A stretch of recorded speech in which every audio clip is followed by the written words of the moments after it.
Maintain করে কিভাবে পড়বো, মানে যেরকম আমরা একটা সাবজেক্টে ভালো লাগে বলে ওইটাকেই বারবার ধরে পড়ি, অন্য কোনো সাবজেক্ট আর পড়তে ইচ্ছা করে, তার অন্য কোনো সাবজেক্টের প্রতি ইন্টারেস্ট আনবে কেমন হবে? কি সাবজেক্টে তোমার ইন্টারেস্ট আছে, কি সেই ইন্টারেস্ট নিয়ে পড়ো? কেমিস্ট্রি আর ফিজিক্যাল সায়েন্স।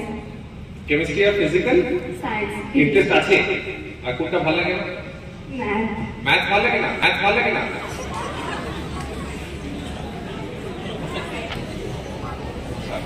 ঠিক আছে, কিন্তু এটা খুব কম পাওয়া যায় কি সায়েন্সে যদি ফিজিক্স ভালো লাগে আর কেমিস্ট্রি ভালো লাগে আর ম্যাথ ভালো লাগে না, মানে একটু কম দেখা যায়। কারণ কি তুমি যদি বড় হয়ে, এখন তো ক্লাস কত, কোন ক্লাসে আছে? 8 এ আছে। তুমি যখন ক্লাস 10 এর পর 11 আর 12 এ যদি তুমি ফিজিক্স আর কেমিস্ট্রি যদি তুমি সায়েন্স নাও আর এবং যদি ম্যাথস না নাও, তোমার অসুবিধা হবে। কারণ কি ফিজিক্সে তুমি তোমাদের দাদা বা দিদিরা যারা আছে, যারা ফিজিক্স কেমিস্ট্রি নিয়ে পড়ছে, তুমি দেখবে ফিজিক্সে অনেক কনসেপ্ট আছে, যেরকম ক্যালকুলাসের দরকারই পড়ে, ক্যালকুলাস হলো ম্যাথস। তো আমার যেটা মনে হয় এখন তো ম্যাথস অনেক ইন্টারেস্টিং হয়ে গেছে। তোমরা নেট, তোমাদের কাছে ইন্টারনেট পাও, ইন্টারনেট ওরা ইন্টারনেট ফ্যাসিলিটি পাচ্ছে, ইন্টারনেটে দেখবে অনেক আনএকাডেমি বলে একটা আছে, অনেক ইন্টারেস্টিং, তুমি জাস্ট গুগল করবে ইন্টারেস্টিং ম্যাথস কনসেপ্ট, তুমি দেখবে এত ইন্টারেক্টিভ ওয়েতে ম্যাথস করা হয়। I think should be very interest, মানে আমি জানি না, মানে খুব মজা করেই ম্যাথস করতে পারো। ইন্টারেস্ট তোমার, যদি তুমি সায়েন্সে নিতে চাও, তুমি ফিজিক্স আর কেমিস্ট্রি নাও, তো ম্যাথস তো আই থিঙ্ক নিলে খুব ভালো হয়, না হলে খুব অসুবিধা হবে। আর ম্যাথস খুব ইন্টারেস্টিং সাবজেক্ট, লাইফে সবকিছু প্লাস আর মাইনাসই আছে, ওটা ছাড়া তো।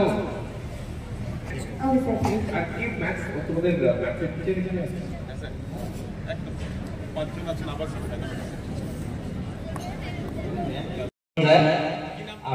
শেখ পারভেজ আলী, ক্লাস 12 এ পড়ি। আমার কোর্স আমার প্রশ্ন হচ্ছে স্যার, আমরা এখন পড়াশোনা করছি, আমাদের মনে অনেক স্বপ্ন আছে, অনেক লক্ষ্য আছে, অনেক বড় বড় মাপের মানুষেরা আছে, বলে যে তোমাদের লক্ষ্য স্থির করো।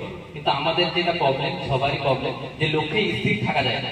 এই লক্ষ্য থেকে আমরা এইটা ভালো লাগে, ওইটা ভালো লাগে, একজন ব্যক্তি এলো সেটা বললো, অন্য ব্যক্তি এসে অন্যজন বললো, তো একটা লক্ষ্যে স্থির থাকা যায় কিভাবে? আচ্ছা, এটা থেকে বিফল না হওয়ার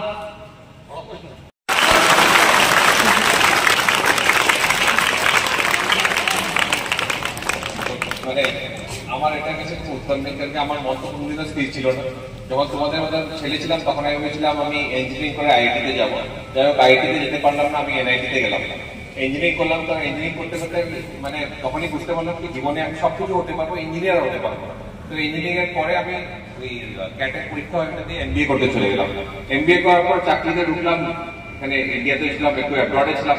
তারপর মনে করলাম আমি কর্পোরেট লাইফে আমি কি করছি, টাকা তো ঠিক আছে আর্ন করছি, কিন্তু এটা তো মানে ইচ্ছাই। তাও হলো কেউ কেউ বললো ইউপিএসসিটা দিয়ে দাও, ইউপিএসসিটা দিয়ে দেওয়ার পর দেখি আইপিএস হয়ে গেছিল। আমি জীবনে কোনোদিনও ভাবি না আমি আইপিএস অফিসার হবো। তো কিন্তু হ্যাঁ, একটা জিনিস আছে, তোমার মন স্থির করার জন্য বা ইয়ে করার জন্য আমার যেটা মনে হয়, তুমি যাই কিছু, এখন পড়াশোনা করছো, এখন তুমি ক্লাস 12 এ আছো, সায়েন্স নিয়েছো না কমার্স নিয়েছো? সায়েন্স নিয়েছো, পিসিএম মানে ইঞ্জিনিয়ারিং করতে চাও, মেডিকেল করতে চাও, বা জেনারেল লাইন কি করতে চাও?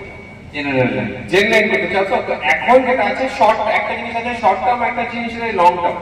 তোমার এখনের শর্ট টার্ম যেটা আছে 1 বছর 2 বছর, যেটা শর্ট টার্ম, ক্লাস 12 এ আছে, এখন কিছু না চিন্তা করে খালি ক্লাস 12 এর এক্সাম, উচ্চ মাধ্যমিকের এক্সাম, ওটার রেজাল্ট, কলেজে ঢোকা, বাস, আর কিছু চিন্তা করতে লাগবে। কারণ এই 2টা বছর যেটা আছে ক্লাস 11 আর 12, এটা খুবই ইম্পর্টেন্ট।